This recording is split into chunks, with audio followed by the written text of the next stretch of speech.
Hello, everyone, and welcome to Buy Bags. I'll be your reviewer. I'm Lonnie from Horror Heaven77, and I'm going to have to make a confession to you, everybody. I know this week is our label week, and I know that our label this week is Eureka. I don't own any Eureka titles. I'm sorry, but I don't own any. But what I thought I would do, I wanted to try the movie that I'm going to talk about today. It's the 1920 silent classic, The Cabinet of Dr. Caligari. And I wanted to try to get the Eureka title in before I would be able to get this review done, but I wasn't sure if I'd been able to do that. So I thought what I would try to do is we're going to do something a little bit different here, folks. What I'm going to do is I'm going to, first of all, I'm going to give a quick review of the movie. The review of the movie is going to be pretty short because, it's the simplest plot, and of course, I don't want to give away all the surprises and things, but I do a quick review of the movie, and then the thing is I don't have the Eureka release, but what I do have is the Kino Classics release from Kino Lorber. And what I thought I would do is I would just kind of like talk about the pros and cons of each release, and then you can decide which one you think would be the better choice. Now, the movie, from 1920, silent film. Also, I got to say, okay, and I'm pretty sure this would go for both releases. One thing is, honestly, if you're gonna, if you're building we're all horror movie fans, and we all want to have a big horror movie collection and things like that.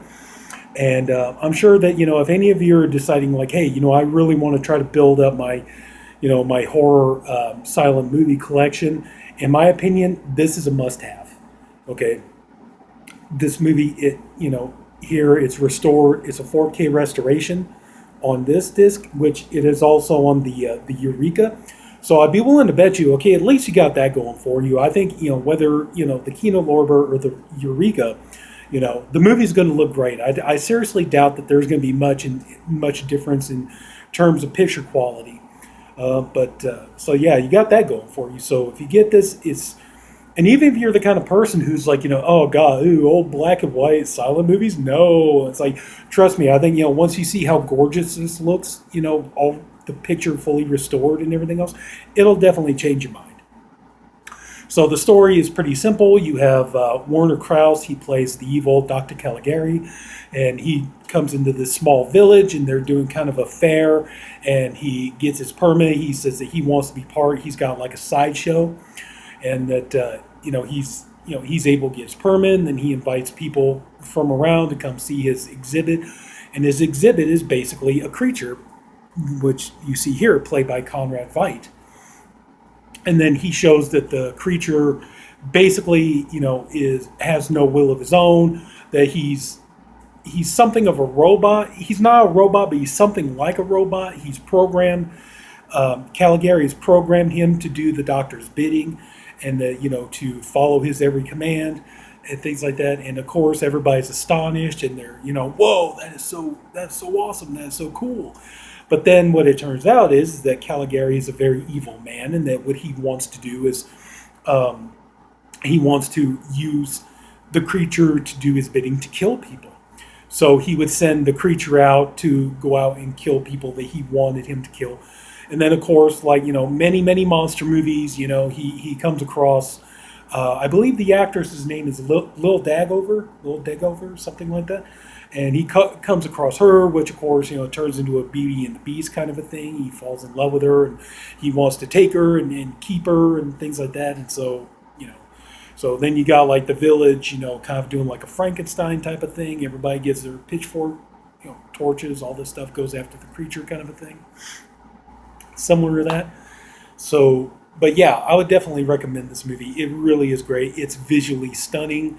This movie, amazing about this movie too, is like this movie was the beginning of German Expressionism.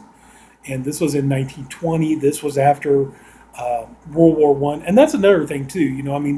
The thing about this movie too is that a lot of the story behind the movie itself is just as interesting, if not as interesting as the movie. So the movie is like, oh my God, it is so good. It's beautifully, it's like you could tell by the architecture. We've all seen it. We know what it looks like. So yeah. So nothing really, all the imaging is kind of askew. Nothing stands up straight, things like that. So, but yeah, this movie looks absolutely amazing. There are images in here that are very, very chilling. I mean, like for example, look at the creature, Conrad Veidt. Look at him there, you know. And then another thing that was interesting about this movie was that this movie, it was after World War One, and this movie it didn't single-handedly do it, but there was a ban on German films in other countries. There was a ban, I think, in America, the UK, France, Belgium. There might have been others, but I think those were the main ones. They did not want to. They did not want to import German films. Well, this movie, helped change that. People saw the movie. They really loved it.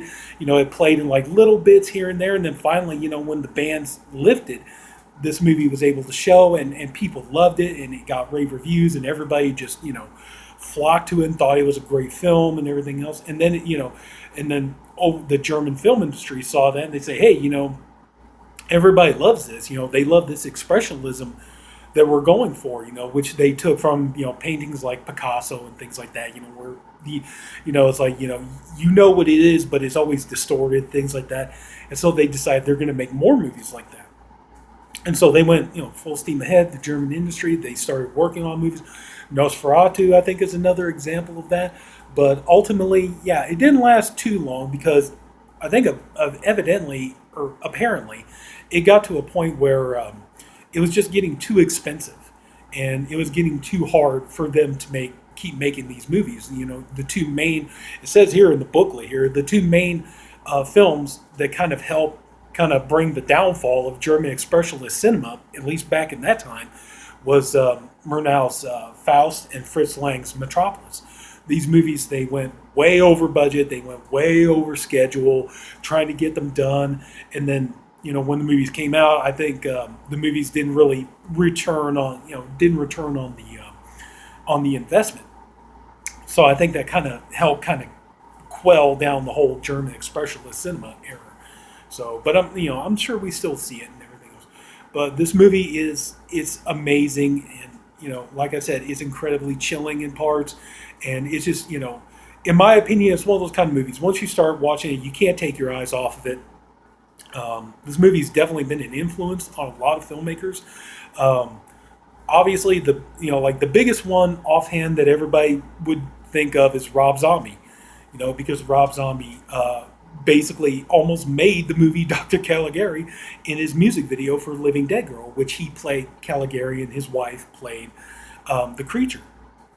So it's definitely evident there. Also, another example is. If you ever see the movie The Rules of Attraction, based off Bret Easton Ellis's book, there are a couple of scenes in the movie where characters have the movie playing on TV in the background. You can clearly see it's Caligari. You can see like Conrad Veidt as the creature and things like that. So the movie is definitely an influence on a lot of filmmakers and continues to influence even today. Okay, so I think we pretty much talked about that. I say, a real classic. If you want to build your silent horror movie collection, definitely I think Caligari is one you do need. Alright, so now that we talked about the movie, we're going to talk about the difference between the Kino Lorber Classics release, and we're going to talk about what is on the Eureka and which one would probably be the better option. Now this one here, okay, this one doesn't really tell you. That's the only bad part. Like when you look on here at the bonus features, it doesn't really tell you everything that's on it. Okay, you got the booklet essay by Kristen Thompson, which is this here. And you can see it's like right there. You got that. So you do get like a little pamphlet, booklet type thing that goes with it. You have the Caligari, How Horror Came to the Cinema, the 52-minute documentary, which pretty much talks about World War One and then the German film industry, and then the coming about of German expressionist cinema and things like that. So you got all that. You have additional music score by Paul D. Miller and DJ Spooky, which is very beautiful music, wonderful score, really goes with the movie. Really, I think complements the film really well. You have an image gallery and you have restoration demonstration. Okay, so that's what you get with the Kino Lorber Kino Classics release. Now we're going to talk about what you're going to get with the Eureka release. Okay, so on the Eureka release, first of all, what you need to know, if you're going to go for the Eureka release, it's Region 2 or Region B, so it's region locked. So if you're going to go for the Eureka release, first of all, you need to have, you need a region-free Blu-ray DVD player. Now one thing that Kino Lorber does not have, that the Eureka does have, is that the Eureka is both DVD and Blu-ray, so you get both of them. So you get two. This here, all you get is just the Blu-ray itself. So okay, another thing that you get with the Eureka release, you get an audio commentary by film historian David Kalat.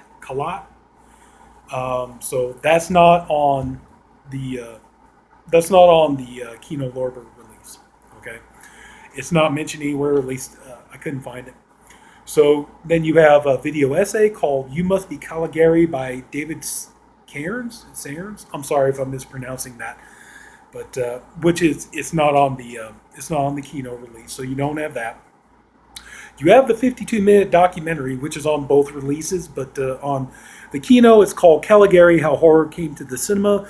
On the Eureka, it's called Caligari: The Birth of Horror in First World War.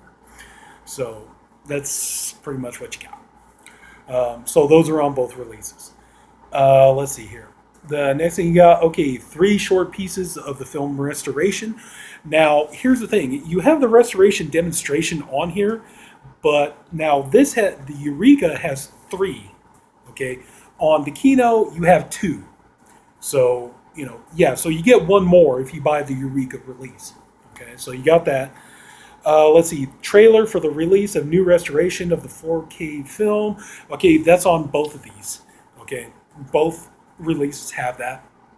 Also, too, the Kino also includes trailers for Metropolis and Nosferatu. So, and then let's see, and then the big clincher is, okay, I showed you. You get the sorry about that, my giant hand. Okay, you got the little pamphlet, the little booklet that goes here, and everything else. So, but with the Eureka, you get a 44-page booklet. So you get like a little book that really goes with it. So, all right, now I would definitely say, okay, you definitely seem like you get more bang for your buck if you get the Eureka release. You get the audio commentary, which is not on the Kino Lorber release. You get the video essay, which is not on there. You do get 1 more clip of the film restoration, which is not on the Kino release.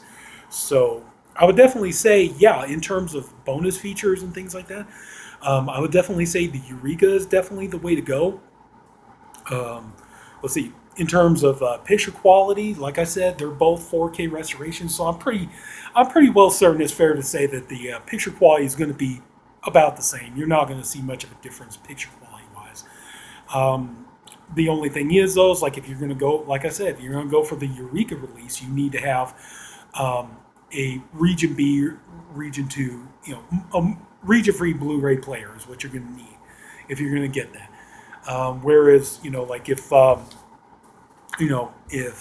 you just need, if all you have is Region 1, you don't have the region-free player, then yeah, the Kino would probably be the better option to go, even though you're going to have a couple less of the bonus features. But yeah, I would definitely say that probably, yeah, the Eureka would be the better option, at least for the bonus features and things like that. But if you're one of those kinds that, you're not really like super gung-ho on the bonus features, and you just really you're just more just wanting the movie itself, then the Kino would definitely be a great option, and you don't have to go and spend all the money on a region-free Blu-ray player just to watch the movie. You could get it and it'll work on your Blu-ray player no problem. So okay, so that's about it. Yeah. So hopefully this video helped you out to help you decide which one you want to go for, and that's it. So if anybody took the time to watch this video, I thank you for doing it. I appreciate you for doing it. I honestly hope you enjoyed this video. If you did, please leave it a like. If you haven't already, go and subscribe to the Body Bags channel. We have a different reviewer, one for every day of the week. I'm the Friday reviewer. We all have different guys. Everybody's doing great stuff. we got more theme weeks, all kinds of fun stuff coming up. So yeah, so that's it. So everybody, take care, have a good night, and I'll see you later. Bye bye.